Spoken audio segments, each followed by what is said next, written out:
Wabarakatuh. Jadi Waalaikumsalam siang hari warahmatullahi wabarakatuh. saya lagi berada di Kabupaten Bulukumba, tepatnya di Desa Bonto Baru. Barua, Kecamatan Bonto Tiro, Kabupaten Bulukumba. Hari ini saya lagi survei tanaman rambutan yang sudah menggunakan pupuk sakti Pilosoliris. Nah, ini kita lihat salah satu hasil dari penggunaan pupuk sakti Pilosoliris ini. Ini percobaan satu pohon.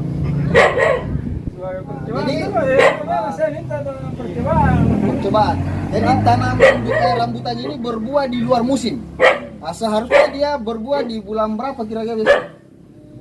Dari bulan sebenarnya 10. Iya, 10 ya ini. Nah, jadi seharusnya ini berbuah di musim hujan. Di bulan ya 11 12 dia berbuah. Nah, ini baru bulan 8 sudah berbuah. Jadi dia berbuah di luar musim. Banyak sekali buahnya nih. Nah, pupuk apa kipakai ini, Pak?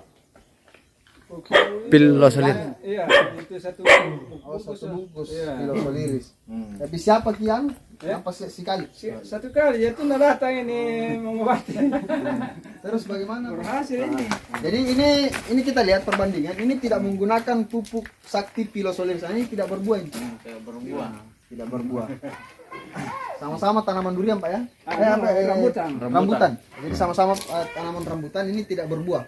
Ini berbuah. Nah, ini berbuah ini yang menggunakan pupuk sakti Pilosoliris, buahnya banyak sekali. Sakti tuh. Jadi teknologi tepat guna ini mampu memberikan nutrisi ke tanaman sehingga tanaman bisa mengeluarkan buah.